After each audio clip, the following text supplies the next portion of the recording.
Chapter 2 discuss करेंगे, ठीक है। अब हम नेक्स्ट देखेंगे आईटी एंड कंप्यूटर। देखो, आईटी एंड कंप्यूटर में सबसे पहले हम लोग देखेंगे आर्टिफिशियल इंटेलिजेंस के बारे में। तो artificial intelligence and related concept में सबसे पहले होता है एआई। एआई मतलब आर्टिफिशियल इंटेलिजेंस। तो देखो, ये बेसिकली टेक्नोलॉजी है जो इनेबल करता है कंप्यूटर और मशीन को सिमुलेट करना है एज अ ह्यूमन लर्निंग, ठीक है।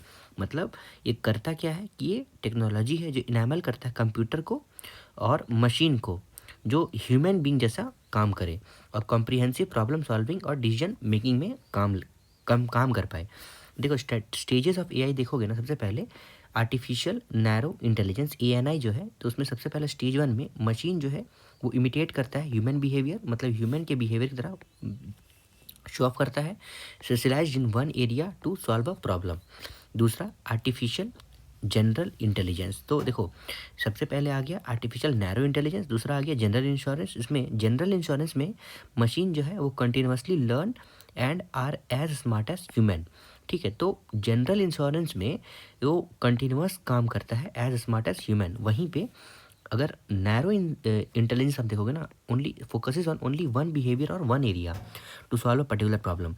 और वहीं पे आर्टिफिशियल सुपर इंटेलिजेंस आप देखोगे तो देयर इज, मतलब it is a stage 3 super intelligent by being self aware and intelligent enough to surpass the cognitive ability of human. मतलब अब वो सेल्फ अवेयर रहता है और ह्यूमन कैपेबिलिटी से भी ज़्यादा काम करने का कैरेक्टरिस्टिक्स रखता है।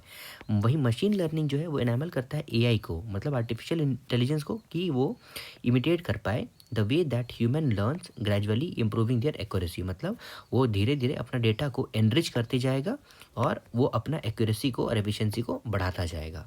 वहीं पे सुपर सुपरवाइज्ड लर्निंग जो है basically use the label data set the to train algorithm to predict outcome and recognise the pattern. मतलब उस तरह के पैटर्न को, मतलब एक ही तरह का काम वो बार बार करेगा और अपने आप को उस एल्गोरिदम में सेट कर देगा फॉर अ बेटर आउटकम। उसके बाद अनसुपरवाइज्ड लर्निंग, ये basically it uses the algorithm जो एनालाइज करेगा and cluster the unlabelled data set. मतलब वो अपने आप को वो अपना एल्गोरिदम को इस तरह एनालाइज करेगा और क्लस्टर करेगा अनलेबल डेटा सेट को। उसके बाद नेचुरल लैंग्वेज प्रोसेसिंग एनएलपी है। तो एनएलपी होता क्या है? ये मशीन लर्निंग टेक्नोलॉजी है जो इनेबल करेगा कंप्यूटर को कि वो क्या करे, वो इंटरप्रेट करे और कॉम्प्रिहेंड करे ह्यूमन लैंग्वेजेस को, ठीक है। नेचुरल लैंग्वेज प्रोसेसिंग क्या है? वो मशीन लर्निंग टेक्नोलॉजी है जो इनेबल करेगा कंप्यूटर को कि वो इंटरप्रेट करे, मतलब एज एन कोड डिकोड करे और कॉम्प्रिहेंड करे ह्यूमन लैंग्वेजेस को, ठीक है। मतलब ह्यूमन लैंग्वेजेस को जाने और पहचाने। उसके बाद न्यूरल नेटवर्क मतलब कंप्यूटेशन मॉडल। ये कंप्यूटेशनल मॉडल है जो बेसिकली इन्फ्लुएंस किया गया है by human brain neural structure. मतलब बेसिकली ह्यूमन ब्रेन के न्यूरल स्ट्रक्चर को ये पहचानेगा और उसी तरह ये काम करेगा। उसके बाद डीप लर्निंग में basically it is type of machine learning जो यूज़ करता है आर्टिफिशियल न्यूरल नेटवर्क को, जो बेसिकली लर्न करेगा फॉर डेटा जो सिमिलर है to the way we learn. उसके बाद लार्ज लैंग्वेज मॉडल मतलब एलएलएम, ये बेसिकली एआई सिस्टम है, आर्टिफिशियल इंटेलिजेंस सिस्टम है जो बेसिकली अंडरस्टैंड करता है और जनरेट करता है टेक्स्ट को, बिल्ड करता है न्यूरल नेटवर्क्स को, नोन एज ट्रांसफॉर्मर आर्किटेक्चर।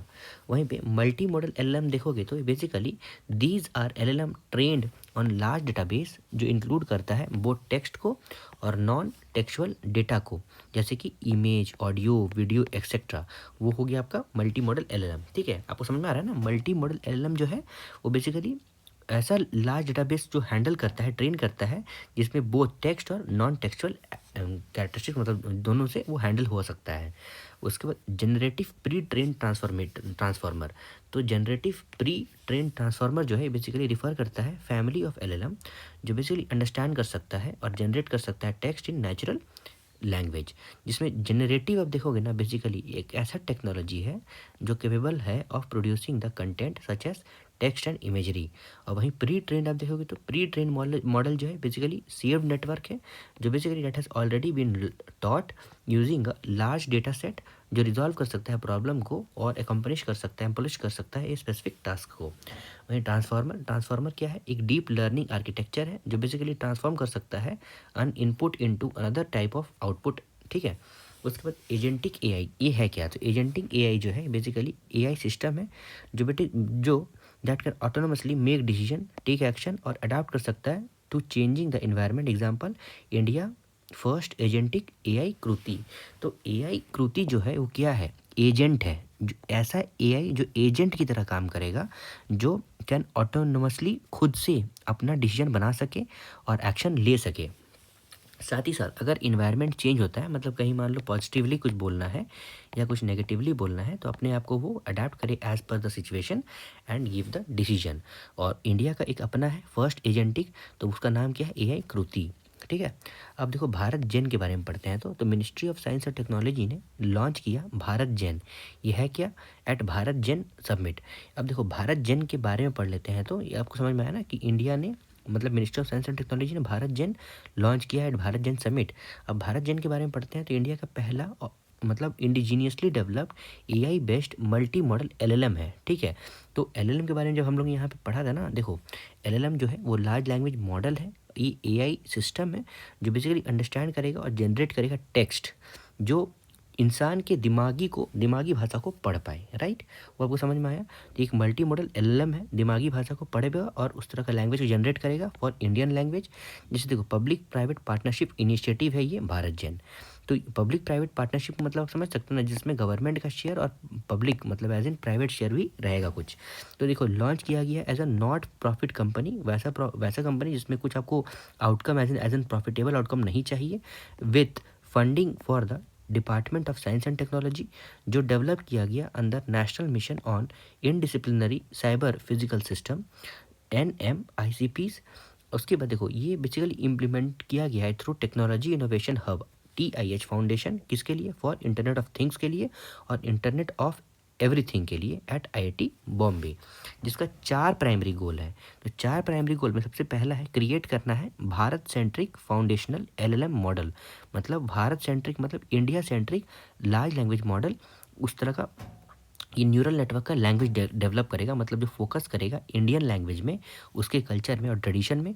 साथ ही साथ कवर करेगा जितने भी 22 मतलब 22 शेड्यूल है ना, 22 शेड्यूल्ड लैंग्वेज इंडियन लैंग्वेज। ठीक है, हमारे कौन से शेड्यूल में, शेड्यूल नंबर बताओ उसको। देखो भारत डेटा सागर, जो मतलब 4 प्राइमरी गोल्स में पहला आ गया आपका creation of Bharat centric foundational, दूसरा है भारत डेटा सागर जो बेसिकली सेंट्रलाइज्ड है टू सेंट्रलाइज्ड हाई क्वालिटी भारतीय data necessary for model building, और तीसरा है स्टार्टअप इकोसिस्टम एंड इनोवेशन, मतलब एम्पावर करेगा एंटरप्रेन्योर को, मतलब स्टार्टअप्स को विथ टूल्स मेंटरशिप और कोलैबोरेशन, जो क्रिएट करेगा innovative AI application for India. और चौथा है स्किलिंग एंड कैपेसिटी बिल्डिंग, मतलब स्ट्रेंथन करना है इंडिया का AI talent pool. Other initiative में देखा जाए तो जो प्रमोट करेगा एआई इकोसिस्टम इन इंडिया को, तो इंडिया एआई मिशन 2024, ये बेसिकली इंप्लीमेंट किया गया भाई India AI independent business division IBD under digital of India corporation, जो basically ministry of electronics and information technology के अंदर आता है। इसके पास 7 पिलर है, मतलब ये बेस्ड है 7 पिलर्स में। उसके बाद इंडिया एआई गवर्नेंस गाइडलाइन, ये बेसिकली अनवील किया गया union minister of electronics and information technology MITI के द्वारा अंडर इंडिया एआई मिशन। फिर तीसरा है national AI portal, that is India AI, ये बेसिकली जॉइंट वेंचर है MITI national e governance division NEGD और नास्कॉम के बीच में नेशनल एआई पोर्टल।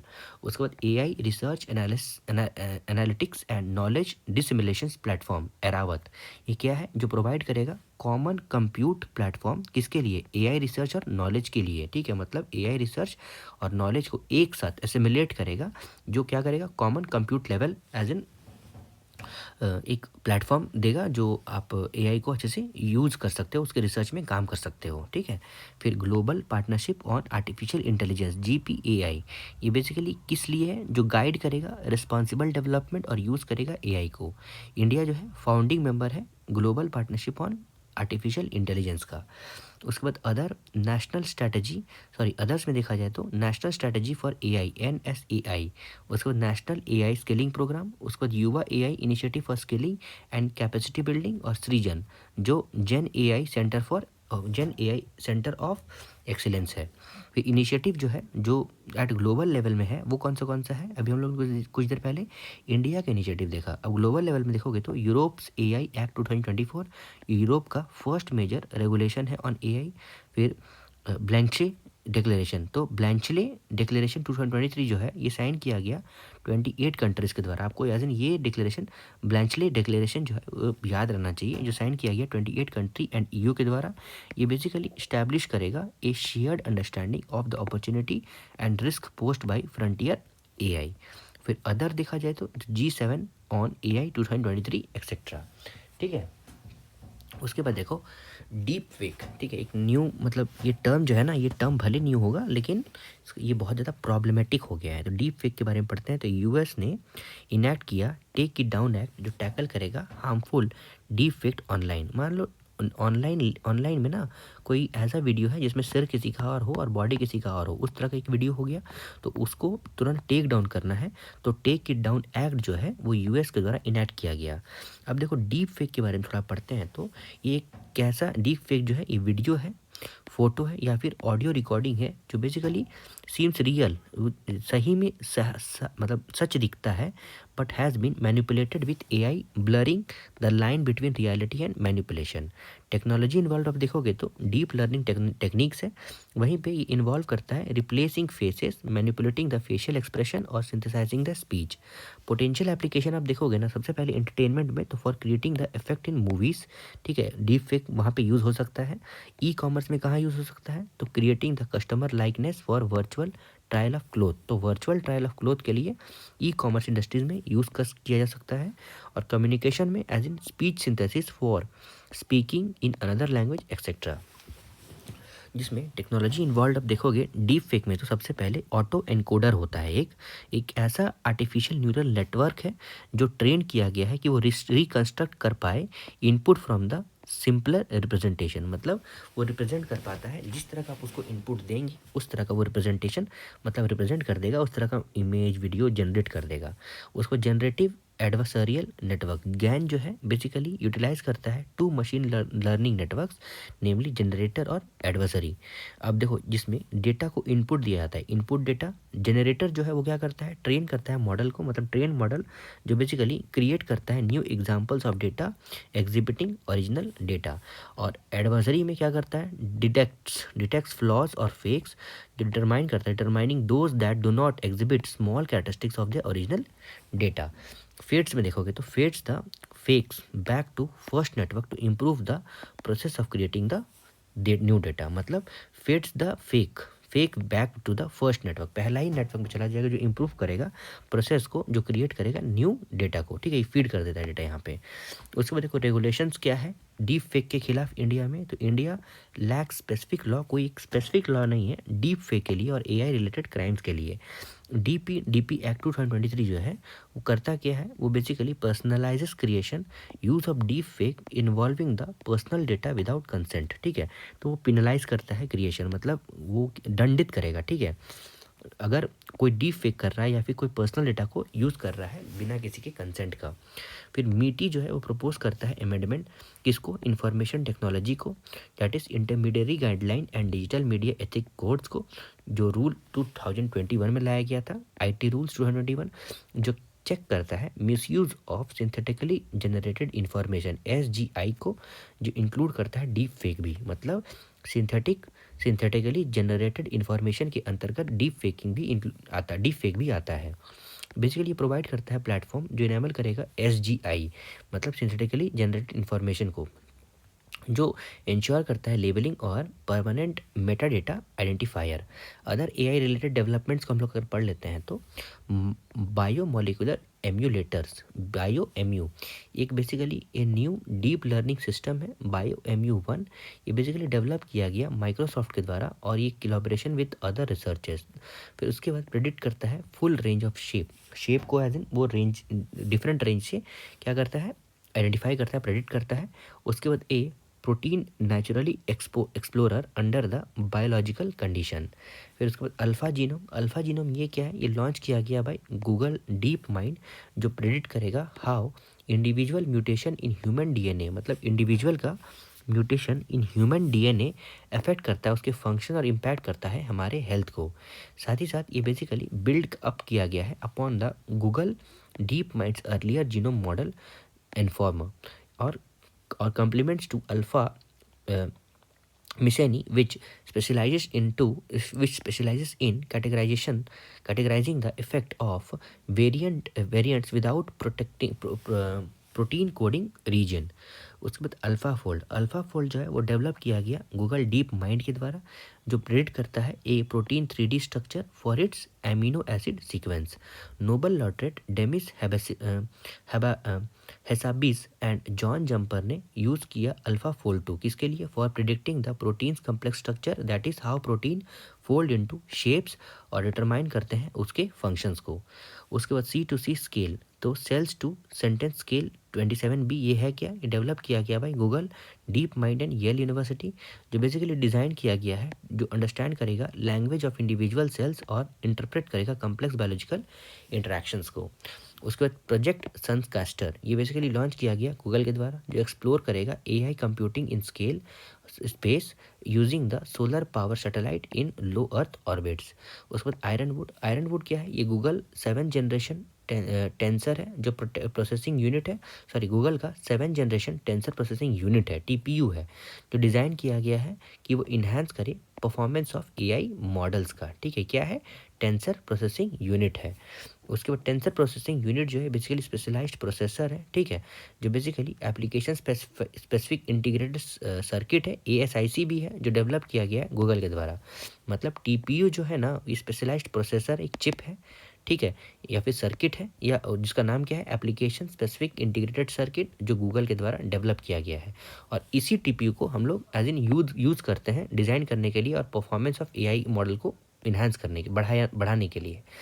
ठीक है, उसके बाद देखो अब हम लोग आएंगे यहाँ पे क्वांटम टेक्नोलॉजी में। तो क्वांटम मैकेनिक्स के बारे में पढ़ते हैं। तो ये बेसिकली एक्सप्लेन करता है कि कैसा extremely small object simultaneously have the characteristics of both particles. ठीक है, मतलब ये क्वांटम मैकेनिक जो एक्सप्लेन करता है कि how extremely small object simultaneously have the characteristics of both particles, tiny piece of matter and waves, और डिस्टर्बेंस और वेरिएशंस दैट ट्रांसफर एनर्जी। ठीक है, मतलब एक स्मॉल पीस ऑफ ऑब्जेक्ट के पास दोनों कैरेक्टरिस्टिक्स होता है, बोथ पार्टिकल कैरेक्टरिस्टिक्स और वेव कैरेक्टरिस्टिक्स। ठीक है, उसके बाद देखो एक क्वांटम जो है ये बेसिकली स्मॉलेस्ट पॉसिबल डिस्क्रीट यूनिट है of any physical property. Quantum जो है वो डिस्क्रीट यूनिट है एनी फिजिकल प्रॉपर्टी का।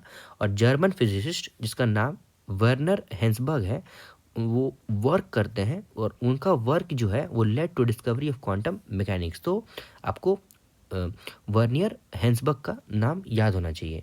उसको क्यूबिट एंड कोहेरेंस के बारे में देख लेते हैं। तो क्वांटम कंप्यूटिंग यूजेस क्यूबिट और basic unit instead of binary bits. तो क्वांटम कंप्यूटिंग क्या यूज़ करता है? क्यूबिट यूज़ करता है एज अ बेसिक यूनिट, लेकिन वो बाइनरी बिट्स नहीं यूज़ करता है। ठीक है, ये आपको याद रखना होगा। और क्वांटम कोहेरेंस ये इंपॉर्टेंट है ना, क्यूबिट यूज़ करता है इंस्टेड ऑफ बाइनरी बिट्स। और क्वांटम कोहेरेंस जो है वो रेफर करता है कि ability of quantum system to maintain कर पाए एज वेल एज डिफाइन कर पाए phases relationships between two different states. ठीक है, मतलब एक स्टेट टू अदर स्टेट वो क्वांटम कोहेरेंस एज इन वो डिफाइन कर पाता है। ठीक है, अब देखो ये हो गया आपका बिट, ये हो गया आपका क्यूबिट। अब देखो की प्रिंसिपल ऑफ क्वांटम टेक्नोलॉजी देखते हैं। तो सुपर पोजिशन, तो ability of a quantum particle to be in a multiple state at the same time until it is measured. तो सुपर पोजिशन का मतलब क्या है? कि ability of a quantum particle, एक क्वांटम पार्टिकल का क्या एबिलिटी है कि वो to be in the multiple state at the same time until it measures. वहीं इंटरफेरेंस का मतलब क्या होता है? The particle can be in more than one place at once and they can cross their own trajectory to interfere with other path. ठीक है, मतलब वैसा पार्टिकल जो that can be in more than one place, तो वैसा particle that can be more than in one place and that can cross their trajectory to interfere in their path. वहीं entanglement का मतलब क्या होता है? देखो एक एक करके देखते हैं। देखो सुपर इम्पोजिशन का मतलब, देखो ये एक पार्ट है, ये अलग अलग पार्ट में बंट गया। तो ability of a quantum particle to be in a multiple states, तो मल्टीपल स्टेट्स में रह सकता है at a same time unit until it is measured. वहीं पे इंटरफेरेंस का मतलब क्या होता है? ये पार्टिकल है वो क्या कर सकता है? That can be in more than one place. तो एक ऐसा पार्टिकल जो एक से ज़्यादा जगह में होगा एट वंस, मतलब एक बार में, and they can cross their own trajectory, वो अपना ही ट्रैजेक्टरी क्रॉस कर सकते हैं to interfere with their path. ठीक है, उसके बाद एंटेंगलमेंट का मतलब क्या होता है कि टू पार्टिकल बिकम्स लिंक, मतलब दो पार्टिकल जो है वो लिंक हो जाता है सो दैट उनका जो स्टेट है, so that their state are dependent on each other. तो उनका स्टेट जो है वो डिपेंडेंट ऑन ईच अदर हो सकता है। जैसे देखो, changes to one particle state will immediately affect the other particle, मतलब डायरेक्टली प्रोपोर्शनल हो सकता है कि एक पार्ट को अगर हम चेंज करेंगे तो दूसरा पार्ट भी चेंज हो जाएगा state, even if they are far apart, even if अगर मतलब वो बहुत ज़्यादा दूरी पे हो फिर भी। की एप्लीकेशन आप देखोगे ना, तो की एप्लीकेशन किसका बोल रहा है, क्वांटम टेक्नोलॉजी का बोल रहा है। तो सिमुलेशंस में ही काम आता है, जैसे कि मतलब इन हेल्थ केयर एंड वेलबिंग्स में, ठीक है। सिमुलेशन मतलब एक साथ दोनों को यूज़ किया जा सकता है। देखो, advancing medical imaging and diagnosis, ठीक है, मतलब मेडिकल इमेजिंग और डायग्नोसिस मतलब ठीक करना है, साथ ही साथ क्वांटम केमिस्ट्री में, जैसे development of new vaccine and drugs में, ठीक है। मतलब सबसे पहले हम उसको देखें, मेडिकल इमेजिंग किए, उसको डायग्नोस्टिक मतलब उसमें क्या ठीक करना है, कैसे ठीक करना है, उसका रूल्स एंड रेगुलेशंस और प्रिस्क्रिप्शंस बनाए। उसके बाद क्वांटम केमिस्ट्री का यूज़ किए so that new vaccines can be developed, right. उसके बाद दूसरा एप्लीकेशन, तो कम्युनिकेशन भी आप इसको यूज़ कर सकते हो। कैसे? ये इंक्लूड कर सकता है पोस्ट क्वांटम क्रिप्टोग्राफी और quantum proof cryptography and quantum key distribution की QKD। फिर तीसरा sensing and metrology, that is example measurement of forces, gravitations, electric field etcetera. और चौथा है मटेरियल एंड डिवाइसेस में डिज़ाइन और synthetic of quantum chips, example Google quantum chips, Willows etcetera, है ना। अब देखो, नेक्स्ट हम देखते हैं नोबेल प्राइज इन फिजिक्स 2025।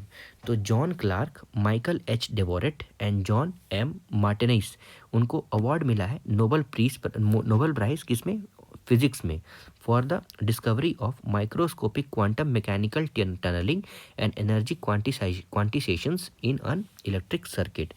देखो, अगर देखो आयजन आपको मैंने पढ़ दिया, आपको समझ में तो आया होगा कि नोबेल प्राइज इन फिजिक्स मिला है जॉन क्लार्क, माइकल H. डेवोरेट और जॉन M. मार्टिन्स को। क्यों? तो उन्होंने डिस्कवरी किया माइक्रोस्कोपिक क्वांटम मैकेनिकल टनलिंग का और एनर्जी क्वांटिसेशंस का। अब देखिए इसके बारे में पढ़ते हैं। तो देखो, क्वांटम इफेक्ट जो है basically prominent at microscopic level है, ठीक है। क्वांटम इफेक्ट, आप क्वांटम की इफेक्ट को आप कहाँ देख सकते हो, माइक्रोस्कोपिक लेवल में देख सकते हो। Vanish at a microscopic scale, example in everyday object like a cricket ball.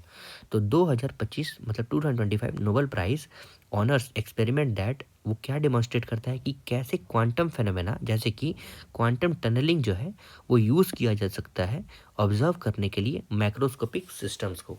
मतलब quantum tunnelling, with the help of quantum tunnelling you can observe the macroscopic systems.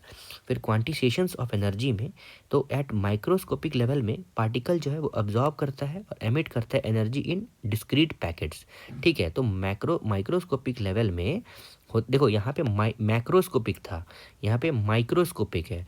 तो माइक्रोस्कोपिक पार्टिकल में ना, particle जो है अब्जॉर्ब करता है, emit करता है energy in discrete package known as quanta. उसको क्या बोलते हैं? एट माइक्रोस्कोपिक लेवल पार्टिकल जो एब्जॉर्ब एमिट करता है उसको एनर्जी को, उसको क्वांटा बोलते हैं। पार्टिकल जैसे कि एटॉम्स, इलेक्ट्रॉन्स, प्रोटॉन जो है वो exist only in certain fixed energy level, किसी एनर्जी लेवल में ही एटम्स, इलेक्ट्रॉन्स और प्रोटॉन्स जो है वो एग्जिस्ट करते हैं, and not in between this phenomena. इस फेनोमेना को क्या बोला गया है? इसको क्वांटिसेशंस ऑफ एनर्जी बोला गया है। क्वांटिसेशंस ऑफ एनर्जी मतलब देखो एज ए नॉर्मल टर्म्स आप देखोगे तो क्वांटिसेशंस ऑफ एनर्जी का मतलब क्या होता है कि एनर्जी मतलब particles as in atoms, electrons and proton जो है वो फिक्स एनर्जी लेवल में रहते हैं, नॉट इन बिटवीन, ठीक है। वहीं क्वांटम टनलिंग जो है बेसिकली, तो क्वांटम फिजिक्स रिवील करता है कि एक surpassing phenomena, that is when अगर एक पार्टिकल जो है वो एनकाउंटर करता है एक बैरियर को। बैरियर मतलब a wall of potential energy, ठीक है, मतलब उसके पास उतना ही एनर्जी है। There exist a finite probability that, वहाँ पर मतलब एक प्रोबेबिलिटी है कि it may pass through the barrier and appear on other side. मतलब वो हो सकता है कि जैसे देखो, मैं अगर यहाँ से बॉल फेंकता हूँ तो ये रिफ्लेक्ट कर जाता है, लेकिन ऐसा भी हो सकता है कि अगर मान लो इस बैरियर को क्रॉस कर जाए तो बॉल आगे निकल जाएगा, right. Is passes through the barrier and appear on other side. This strange behaviour known as quantum tunnelling occurred only on microscopic scale. तो ये कब होता है? मतलब ये जो बैरियर को क्रॉस कर जाता है तो ये सिर्फ माइक्रोस्कोपिक स्केल में देखा गया है, सॉरी, ये सिर्फ माइक्रोस्कोपिक स्केल में देखा गया है। तो यही ये कह रहा है क्वांटम टनलिंग। तो जैसे देखो अगर क्लासिक एग्जांपल देखोगे ना रेडियो एक्टिव डिके का, जहाँ पे पार्ट ऑफ एटॉमिक न्यूक्लिया जो है स्केप कर जाता है from the tunnelling through its potential barrier and is seen as alpha decay. समझ में आ रहा है ना? जब यहाँ पे रेडियो एक्टिव डिके आप करोगे ना, तो जो एटॉमिक न्यूक्लियर जो है, atomic nucleus part of an atomic nucleus escape कर जाता है, निकल जाता है यहाँ से। देखो ये निकल गया ऐसे टनलिंग से, ठीक है। और वो क्या हो जाता है, रेडियो अल्फा डीके हो जाता है, सीन से अल्फा डीके। तो वो स्केप कैसे होता है, तो वो through the phenomena known as tunnelling के थ्रू वो बाहर आ जाता है अपने पोटेंशियल बैरियर से, right. I hope that you are getting this all things, ठीक है। अब देखो अबाउट एक्सपेरिमेंट एंड रिजल्ट्स में आप देखोगे तो जॉन क्लार्क और माइकल डोवेरेट और जॉन मार्टिनिस ने बिल्ड किया एक इलेक्ट्रिक सर्किट जिसमें दो तरह का सुपर कंडक्टर को यूज़ किया गया, सेपरेटेड बाय एन इंसुलेटर, ठीक है। दो तरह का सुपर कंडक्टर को और सेपरेट किया इस इंसुलेटर की तरह, ठीक है। और जोसेफिन जंक्शन, तो एज एन उसको इंसुलेटर को जो सेपरेट किया उस जंक्शन को क्या बोला गया, जोसेफिन जंक्शन। दे डिमॉन्स्ट्रेट, उन्होंने देखा कि जितने भी चार्ज पार्टिकल सर्किट में है वो बिहेव करते हैं collectively as a single quantum particle. और दे ऑल्सो डिमॉन्स्ट्रेटेड, उन्होंने साथ ही साथ और क्या देखा कि they demonstrated the quantisation of energy in the circuit. अब सिग्निफिकेंस ऑफ डिस्कवरी आप देखोगे ना, तो डिस्कवरी रिवील करता है कि माइक्रोस्कोपिक क्वांटम स्टेट जो इनेबल कर रहा था एक्सपेरिमेंट को, that apply an quantum phenomena to large scale system. Basically एक particle, this particle can later use to create the qubits. उसके बाद द वर्क जो है, basically the work has advanced quantum technology such as quantum computing etcetera. अब देखो quantum key distribution QKD, अब ये news में क्यों है, तो स्टार्टअप क्यू नूब लैब जो है वो सपोर्ट करता है, मतलब वो सपोर्ट किया गया है अंडर नेशनल क्वांटम मिशन। तो स्टार्टअप क्यू नूब लैब जो है, देखो एक लैब का नाम है क्यू नूब लैब, ठीक है। क्यू नूब लैब वो बेसिकली सपोर्ट किया गया नेशनल क्वांटम मिशंस के द्वारा। ये बेसिकली सक्सेसफुली डिमॉन्स्ट्रेट करता है इंडिया का फर्स्ट एक्सटेंसिव QKD नेटवर्क, जो कितना है, स्पैनिंग ओवर 500 किलोमीटर्स, ठीक है। अब न्यूज़ में और आप देखोगे तो बेसिकली डेमोन्स्ट्रेशन जो है वो इन्वॉल्व करता है इन नेटवर्क जो बेसिकली डिप्लॉय किया गया over existing optical fibre infrastructure, जो क्या करता है, making significant milestone in quantum secure communication. साथ ही साथ it was done under a project funded through the iHub Quantum Technology Foundation under the National Mission on Interdisciplinary Cyber Physical System NMICPS। अब जो quantum key distribution ये होता क्या है, तो क्वांटम की डिस्ट्रीब्यूशन जो है वो लेवरेजेस है, मतलब leverages the principle of quantum mechanics, जो इंश्योर करता है सिक्योर डिस्ट्रीब्यूशन ऑफ एनक्रिप्शन की used for data communication. QKD जो है बेसिकली एग्जांपल है क्वांटम क्रिप्टोग्राफी का, जिसको हम लोग क्वांटम एनक्रिप्शन भी बोलते हैं। बेनिफिट्स आप देखोगे ना of entanglement based on quantum key distribution, तो इसका फंक्शन आप जो देखते हो तो एंटेंगलमेंट का, तो इंश्योर करता है सिक्योर की sharing even with the compromised devices. उसके बाद इवेज ड्रॉपिंग डिटेक्शन, मतलब इंटरसेप्शन डिस्ट्रीब्यूशन क्वांटम स्टेट्स और रिवेलिंग इंस्ट्रक्शंस। और free space quantum key distribution, मतलब work without costly fibre optics, मतलब विदाउट कॉस्टली फाइबर ऑप्टिक्स से भी ये वर्क करता है, जो सुटेबल है for tough terrain and dense cities के लिए, राइट। अब देखो अदर डेवलपमेंट आप देखोगे ना, तो नेशनल क्वांटम मिशन NQM, तो देखो QPAI, ठीक है। स्टार्टअप जो है, मतलब startup selected under the national quantum mission NQM, जो लॉन्च किया गया, मतलब जिन्होंने लॉन्च किया 25 qubit superconducting quantum computer QPAI Indus on occasion of world quantum day. तो QPAI जो है ये has also developed India's first quantum computing chip 25 qubit QPU। अब देखो नेशनल क्वांटम मिशन के बारे में थोड़ा देख लेते हैं। देखो QPAI तो आपको याद रखना है, लेकिन देखो इंपॉर्टेंट अब यहाँ हो जाता है कि नेशनल क्वांटम मिशन ये है क्या।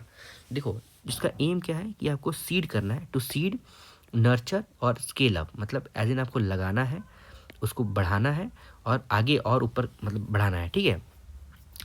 तो the scientific and industrial research and development, साथ ही साथ क्रिएट करना है एक vibrant and innovative ecosystem in quantum technology.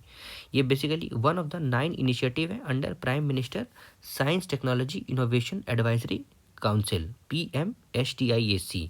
Implementing agency कौन है नेशनल क्वांटम मिशन का? तो department of science and technology, जिसका मेन ऑब्जेक्टिव आप देखोगे ना, तो अगर हम लोग ऊपरी ऊपरी देख लेते हैं तो क्वांटम कम्युनिकेशन नेटवर्क को एज इन क्या करना है, स्टैब्लिश करना है, मतलब एक सिक्योर और हाई बैंडविड्थ कम्युनिकेशन स्टैब्लिशमेंट करना है, जिसका इंफ्रास्ट्रक्चर आप देखोगे तो लगभग 2000 किलोमीटर्स का होना चाहिए। वहीं पे क्वांटम कंप्यूटिंग पावर जो है उसको भी डेवलप करना है, मतलब क्वांटम कंप्यूटर जिसका प्रोसेसिंग कैपेसिटी 100 कम से कम 1000 क्यूबिट्स का होना चाहिए, जो अनलॉक करेगा इमेंस एंड कंप्यूटेशनल कैपेबिलिटीज़ को।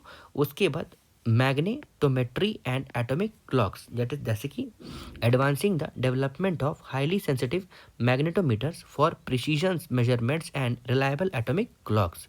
उसका क्वांटम मटेरियल डिज़ाइन, तो वो सिंथेसाइज करना है, कैरेक्टराइज करना है नोवेल क्वांटम मटेरियल को, जो बेसिकली टेलर्ड किया जाएगा properties for cutting the edge device fabrications. अब देखो मिशन जो है वो क्या करेगा, वो प्लान करेगा कि स्टैब्लिश करना है 4 थीमेटिक हब्स, टी हब्स। तो 4 थीमेटिक हब्स कौन सा होना चाहिए? तो quantum computing, quantum communication, sensing and metrology, material and devices.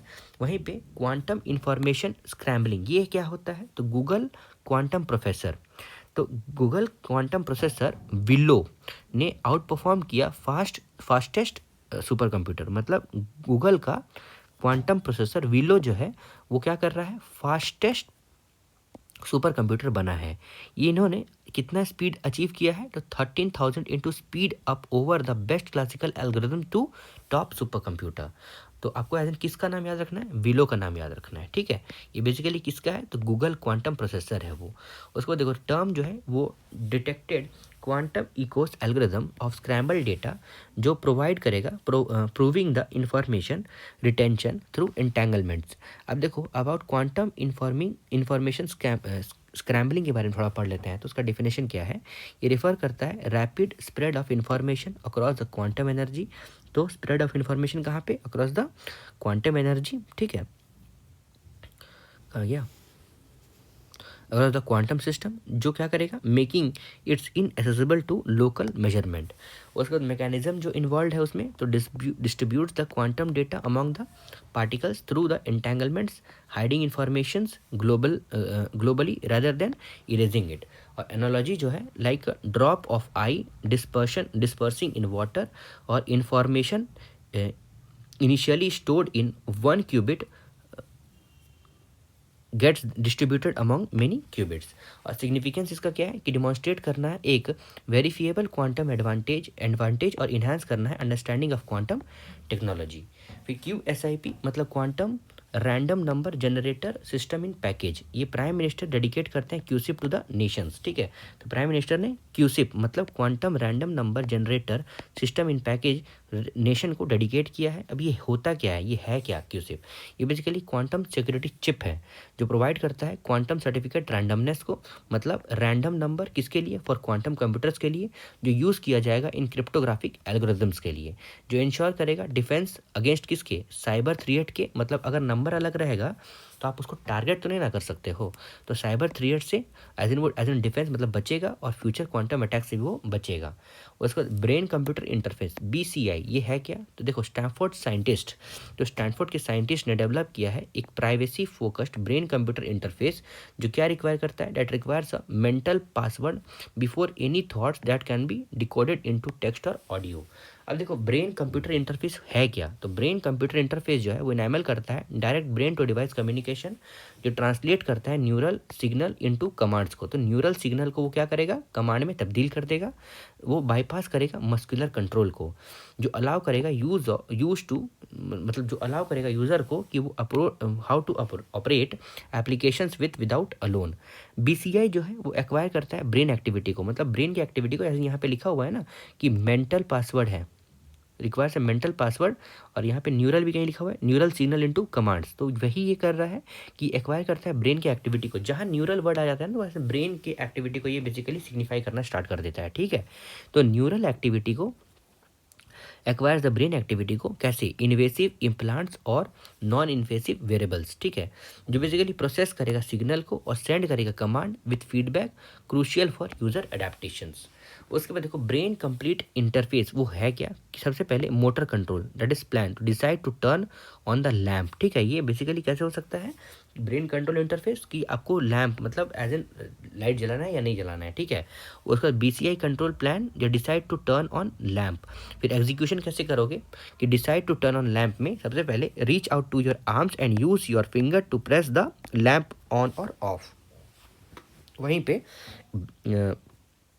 BCI control कैसे करेगा कि decide to turn on the lamp, तो द कंप्यूटर जो है एनालाइज करेगा योर ब्रेन एक्टिविटी, आइडेंटिफाई करेगा कि ये wish to turn the on the lamp, it send signal to the lamp जो इंस्ट्रक्ट करेगा इट टू टर्न ऑन। वहीं पे आउटपुट जो रहेगा ना इसका मतलब प्लान का, तो द डिवाइस जो है the lamp responds to your action by turning on. वहीं पे ये BCI कंट्रोलर जो रहेगा ना प्लान, वो डिवाइस जो है the lamp responds to the signal from the computer by turning on. Key application आप देखोगे ना BCI का मतलब ब्रेन कंप्यूटर इंटरफेस का, तो यहाँ आप मेडिकल पर्पसेस में, मेंटल वेलनेस में, गेमिंग इंडस्ट्रीज में, कॉग्निटिव इनहांसमेंट में वहाँ यूज़ कर सकते हो। तो मेडिकल में कैसे यूज़ कर सकते हो, आप रिस्टोर कर सकते हो, restoring the mobility and speech for patients with paralysis या फिर स्ट्रोक्स, ठीक है, उनको रिस्टोर कर सकते हो उनका मोबिलिटी। उसके बाद मेंटल वेलनेस में कैसे, तो प्रोवाइड कर सकते हो फीडबैक, किसके लिए, मेंटल हेल्थ मैनेजमेंट के लिए आप फीडबैक प्रोवाइड कर सकते हो। उसके बाद गेमिंग इंडस्ट्रीज में क्या कर सकते हो, तो आप इनेबल कर सकते हो immersive gaming and decision support systems को। और कॉग्निटिव इन्हांसमेंट में क्या कर सकते हो, तो potential for enhancing the ceremony attention and decision makings. उसके बाद आगे हम देखते हैं रिलेटेड न्यूज़ में। देखो ब्लाइंड साइट ये होता क्या है, वैसा साइट जो देखा नहीं जा सकता है। तो न्यूरा लिंक जो है वो एम है, मतलब वो एम करता है कि वो इम्प्लांट करेगा ब्लाइंड साइट चिप, किसके लिए, इन फर्स्ट ह्यूमन इन 2025। तो ब्लाइंड साइट होता क्या है, तो BCI जो है वो इम्प्लांट करेगा, मतलब implant that aim to restore the vision, मतलब जो लोग देख नहीं सकते हैं ना, bypassing the retina and directly stimulate the visual correct cortex, ठीक है। विजुअल कॉर्टेक्स में क्या करेगा, स्टिमुलेट करेगा और as in restore the visions, ठीक है। और किसको बाईपास कर देगा, तो बाईपासिंग द रेटिना, ठीक है। मतलब बेसिकली जो इंसान देख नहीं सकते उनके लिए बेसिकली अब ये न्यू इन्वेंशन चल रहा है। कॉर्टेक्स जो है एक रीजन ऑफ सेरेब्रल कॉर्टेक्स है जो outermost layer of nerve cell tissues है, जो बेसिकली रिस्पॉन्सिबल है for processing the visual data, मतलब जो आप देख रहे हो उसको प्रोसेस कहाँ किया जाएगा, तो कॉर्टेक्स में किया जाएगा, रिलेट फॉर द रेटिनास। उसके बाद consist of micro electrode array जो एम्बेडेड है इन विजुअल कॉर्टेक्स और कैपेबल है ऑफ स्टिमुलेटिंग द न्यूरॉन्स और न्यू सेल्स, नर्व सेल्स। उसके बाद 3D प्रिंटिंग के बारे में देख लेते हैं। तो जापान जो है बिल्ड कर रहा है 3D printed train stations in just 6 hours. देखो 3D प्रिंटिंग जो है बेसिकली एडिटिव मैन्युफैक्चरिंग है, जो बेसिकली एक ऐसा प्रोसेस है जिसमें 3 डिमेंशनल ऑब्जेक्ट को बनाया जाएगा फॉर डिजिटल फाइल, ठीक है। Once more 3D printing is an और additive manufacturing is a process of making 3 dimensional objects for digital file. Process involve आप देखोगे ना, तो 3D प्रिंटेड ऑब्जेक्ट जो है बेसिकली अचीव करता है using the additive processes. Basically in an additive processes an object is created by laying down successive layer of material until the object is created, ठीक है। तो इसमें एडिटिव प्रोसेस को use किया जाता है किसी ऑब्जेक्ट का, मतलब किसी ऑब्जेक्ट को बनाने के लिए, और सक्सेसिव लेयरिंग होता है, ठीक है, पार्ट बाय पार्ट होता है of a material until the object is created. वहीं पे एडवांटेज आप देखोगे ना 3D प्रिंटिंग का, तो immediate realisation of the concept, मतलब as soon as the designer have 3D model possible to bring design to life, ठीक है। वहीं पे लेस डिपेंडेंस ऑन वर्कफोर्स, मतलब significant for country like Japan where their workforce is shrinking. उसके बाद customization on demand, मतलब अगर मान लो कुछ चेंजेस चाहिए प्रिंटेड डिवाइस में या फिर कुछ जो क्राफ्ट आप जो बनाए, मान लो नॉर्मल जूता बनाया है 3D से, ठीक है, तो अगर उसमें कुछ चेंजेस चाहिए तो वो बहुत आराम से कस्टमाइज हो सकता है। तो it can be done very quickly without altering the entire manufacturing processes.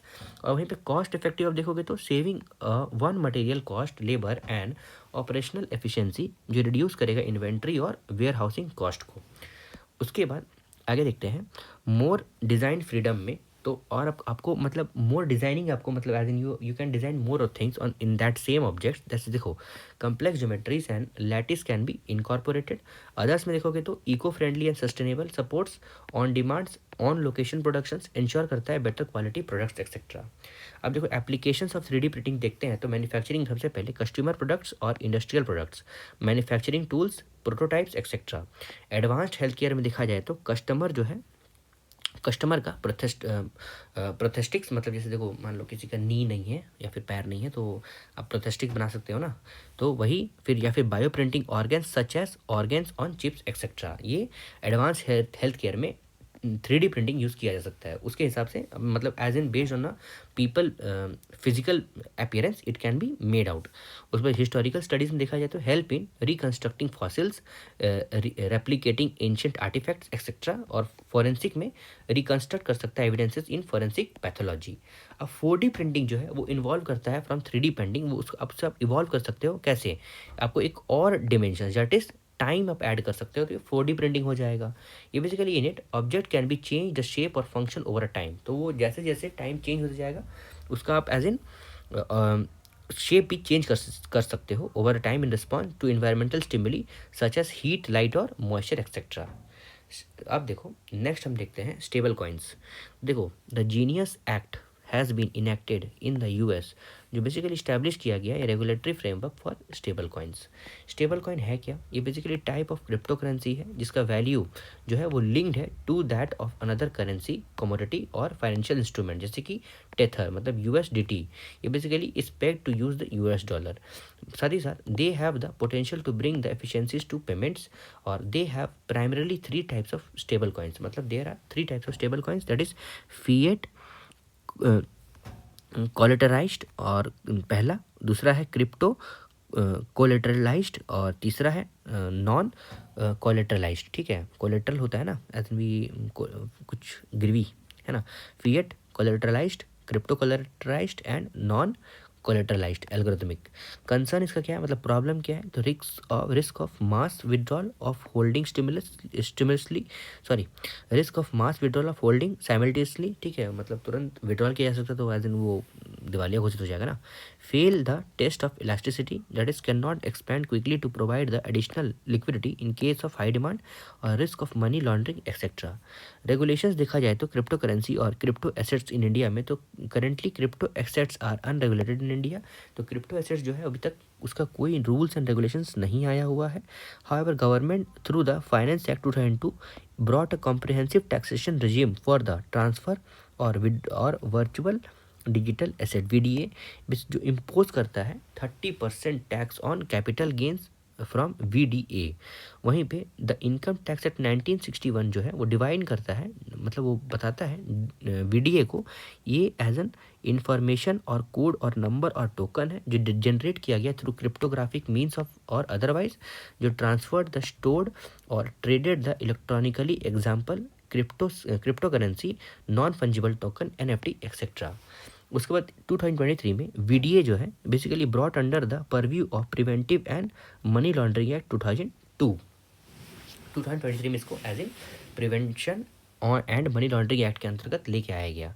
How crypto currency work, तो based on blockchain distributed public ledger recording all the transactions created via mining, जहाँ पे where computers solve the complex problem to generate coins such that can be brought from broker and stored or spent through the cryptographic wallets। अब देखो central bank digital currency CBDC के बारे में थोड़ा देख लेते हैं। तो RBI गवर्नर ने सजेस्ट किया है अदर सेंट्रल बैंक को कि वो प्रमोट करे CBDC को ओवर स्टेबल कॉइन। तो स्टेबल कॉइन के लिए CBDC को आप क्या करना है, प्रमोट करना है, RBI ने बोला है। उसके बाद देखो after the central bank digital currency CBDC जो है उसके बारे में देख रहे हैं। तो about CBDC, it is a new form of money, ये नया फॉर्म ऑफ मनी है जो बेसिकली एग्जिस्ट करता है ओनली इन डिजिटल फॉर्म। ये आपको याद रखना है, ये सिर्फ डिजिटल फॉर्म में ही एग्जिस्ट करता है। Instead of printing money the central bank ने इशू किया widely accessible digital coin so that digital transaction और ट्रांसफर जो है वो सिंपल बन सके। अब देखो CBDC जो है वो need to be preferred over stable coin. तो सोवरेन बैंकिंग में देखा जाए तो मतलब इसको कैसे बैकिंग, मतलब कैसे और प्रभावशाली बना रहा है, तो सीबीडीसी जो है उसको कंसिडर किया गया लीगल टेंडर, मतलब they are recognised and accepted by the government for every transaction. CBDC जो है ऑपरेट किया गया विद इन रेगुलेटेड फ्रेमवर्क जो इंश्योर करेगा कस्टमर प्रोटेक्शन को, not like many stable coin which lack regulatory oversight. उसके बाद क्रॉस बॉर्डर पेमेंट एफिशिएंसी में देखोगे तो सीबीडीसी जो है वो can simply and speed up the international trade payment, जो रिड्यूस करेगा reliance on intermediaries like SWIFT. अब तो SWIFT as in we are not using. देखो सीबीडीसी इन इंडिया में देखा जाए तो डिजिटल रुपी, मतलब digital rupee is India CBDC, digital rupee ही इंडिया का सीबीडीसी है, जो इशू किया गया आरबीआई के द्वारा in digital form and other features similar to physical cash like convenience of use, guarantee of RBI, finality of settlement etcetera. उसके बाद stored in the users digital wallet, मतलब आपको एक डिजिटल वॉलेट दिया जाएगा, उसी में आपका डिजिटल करेंसी रहेगा, और साथ ही साथ कैन बी यूज़ किया जा सकता है टू रिसीव सेंड मनी और make payment for the transaction just like any physical rupees note. वहीं आरबीआई जो है करेंटली कंडक्ट करता है पायलट प्रोजेक्ट किसके लिए, फॉर 2 टाइप्स ऑफ सीबीडीसी, वो रिटेल और होलसेल के लिए। तो रिटेल सीबीडीसी अब जो देखोगे ना वो अवेलेबल है टू द जनरल पब्लिक, कैसे, via digital wallet, smartphone apps etcetera. और होलसेल सीबीडीसी जो है वो यूज़ किया जाता है among the banks and other licensed financial institution किसके लिए, फॉर इंटर बैंक पेमेंट और सिक्योरिटी ट्रांजैक्शंस के लिए। अदर इंपॉर्टेंट न्यूज़ में आप देखोगे तो ब्लूटूथ मैश नेटवर्किंग, तो ये ट्विटर को फाउंडर ने शेयर किया है डिटेल्स किसके लिए, Bluetooth mesh app Bitchat के लिए, ठीक है। मतलब बिट चैट एक क्या है, ब्लूटूथ मैसेजिंग ऐप है, तो ट्विटर के को फाउंडर ने इसका डिटेल शेयर किया है। तो बिट चैट जो है वो क्या करेगा, तो release on Bluetooth low energy mash network, जो बेसिकली इनेबल करेगा कम्युनिकेशन को, वो उसी पे रिलायड है बिट चैट, ठीक है। कहाँ पे, तो Bluetooth low energy mesh networking के लिए, मतलब Bluetooth via Bluetooth you can have a conversation within specified distance, ठीक है, किसी डिस्टेंस में अगर लोग हैं तो उससे आप एज इन मैसेज कर सकते हो। फिर what is Bluetooth mesh networking, तो इट रिलाइज ऑन ब्लूटूथ, ठीक है, वो बेसिकली ब्लूटूथ क्लस्टर में रिलाई करता है और मैश नेटवर्क में जो क्रिएट किया गया है device in the range. Mesh network जो है इसको also known as multi hop network, ठीक है, मैश नेटवर्क को मल्टी होप नेटवर्क भी बोला गया है, is a networking topology. In it data जो है वो ट्रैवल करता है from any device to all other, जो अचीव करता है many to many communication, even if one device fails the network keeps on working. वहीं पे मैसेजेस में देखते हैं तो मैसेजेस जो है वो ब्रॉडकास्ट किया गया और रिलेट किया गया by nodes until they reaches the intended destination. उसका पोटेंशियल बेनिफिट देखोगे तो नो सेंट्रल डेटाबेस, मतलब मैसेजेस जो है वो स्टोर किया गया entirely on users device and are deleted after a short period, और दिस डिजाइन जो है बेसिकली क्रिएट किया गया to priority users privacy. Also messages जो है वो एंड टू एंड एनक्रिप्टेड, मतलब वो एज ए लीक आउट नहीं हो सकते हैं, do not leave the network.